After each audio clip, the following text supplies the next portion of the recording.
Good evening, everybody. It's your old pal Overland Metalhead here. Happy Xmas, Happy Christmas, Happy Hanukkah. For cool you all, Happy Satanic Xmas, Happy Paganism and stuff. Happy Kwanzaa. So, what I'm going to talk to tonight is on Christmas night is past Christmases overseas. Now, I was born in Australia in 1985 in November, so I had my first Christmas in Sydney, and I had many other Christmases in Sydney until I was 5. In 1990 I had Christmas in New Plymouth, New Zealand, and then so for the next 21 years I had Christmas in the same city of Sydney until I went up to Cairns on Christmas Day 2012 to see my father, because I hadn't had Christmas Day with my dad in over 7 years. And now I also, being 2019, I haven't had Christmas Day with my dad in 7 years as well. I last had Christmas in Sydney in 2015. So I've been away from Australia since 2015, 2016. I did have part of Christmas Day in Darwin, Australia, 2014, on the way to Timor-Leste. Now, in 2016, after taking all that travel from Vladivostok to London, I wanted to have Christmas Day with my Uncle Keith and his family in Middlesbrough, England. But once I got to England and stuff, he'd basically just said, "Oh, sorry, I'm not, you can't stay here overnight, da-da-da-da." And then, because he was going over to his bald-headed cousin Paul for Christmas dinner, so I sent Paul an email, like a Facebook messenger saying, "Hey Paul, Dad's coming over for Christmas. Can I please come down and stuff?"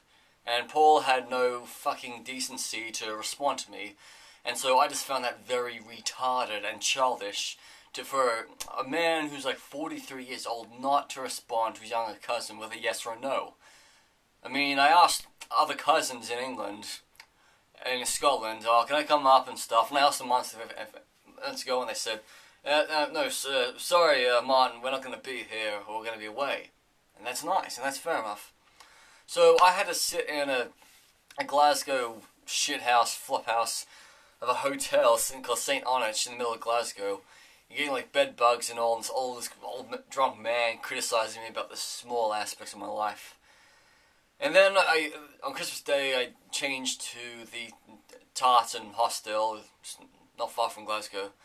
And that made me think, okay, I am not going to ever have a Christmas again in Scotland, unless my cousin invites me up. And I'm not going to have a Christmas in Middlesbrough. 6 months later, my grandmother was dead. My grandma, Joyce, in Middlesbrough was dead. I wasn't allowed to go to the funeral. So I disowned all of her scumbag children and my cousins because they're nothing but a bunch of retards. And I'm kind of glad that I grew up in Australia and not that shithole of Middlesbrough.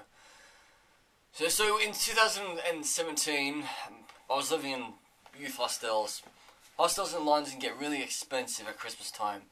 So I went away. I went to the island of Malta. I flew there on Christmas Eve, 2017.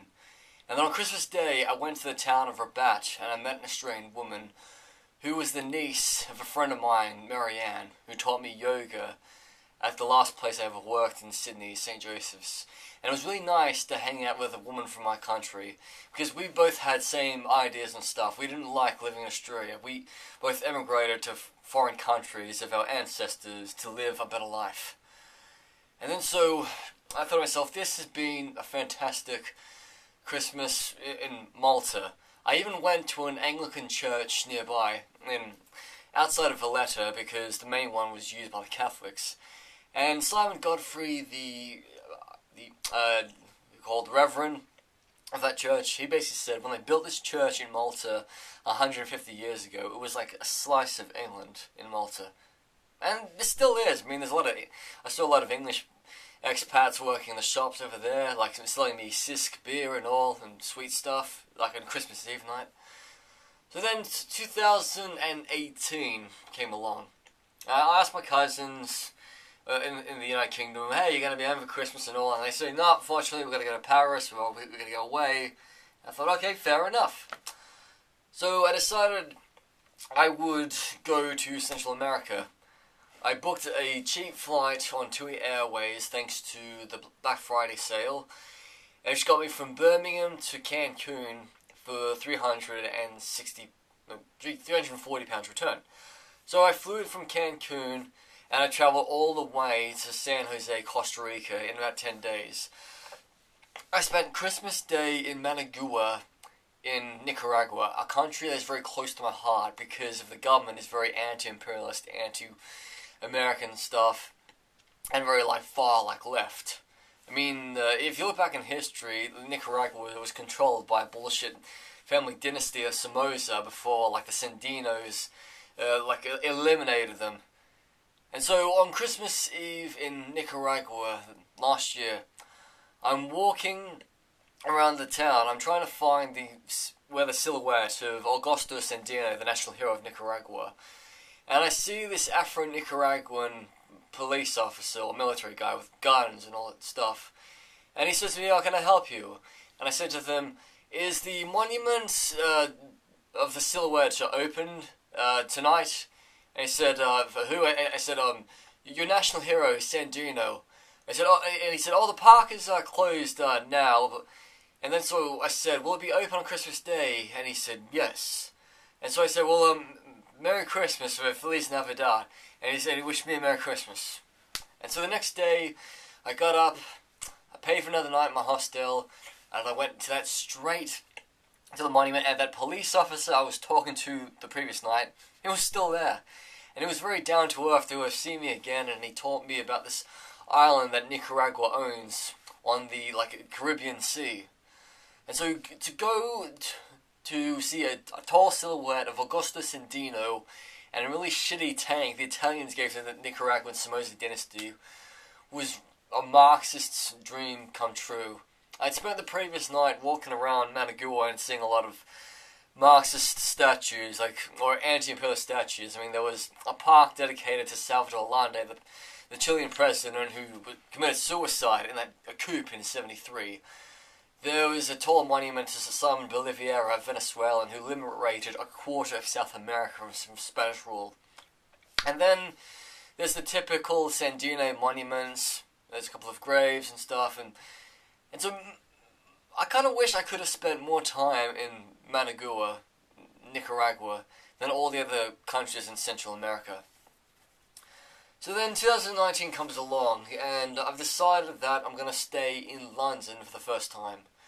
Now, London can be exciting to be at Christmas time, but if you live on the outskirts, it gets very hard to travel on Christmas Day because there's no public transport. So I've spent the day eating food, writing, reading books, calling family back in Australia, going to Mass, talking to a lot of people online, watching movies like Home Alone. Definitely not going to watch that stupid Kylie crap on the TV tonight because, I'm a Dream Theater fan. So my advice to you all is this. You have 364 or 365 days to decide where you want to be on Christmas Day in 2020. So think about that. So start thinking now, and my best interest is that if you're going to be traveling at Christmas time to foreign countries, you're best to leave before Christmas Day, or before the 20th, and you're best to come back maybe on New Year's Eve, depending on how much time you can get off work. Because when I came back to London in 2017 from Malta, I had to stay with a cousin for a few days because the hostels were very expensive. And then on the 2nd of January 2018, I just moved back into Willesden Green, number 8, and then I just went back to work. And so I just resumed my life. So, I hope you've all had a good Christmas Day today for 2019.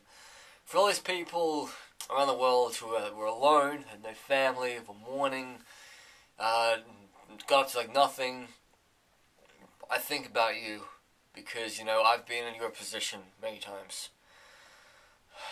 And so for everybody else who had a good Christmas with their family, with their friends, with like loved ones, always repeat that the following year. Stay close together with your family and friends. Because nobody should have Christmas alone. Even if they are single and have a lot of adversities in their life. I'm Overland Metalhead. Thank you very much.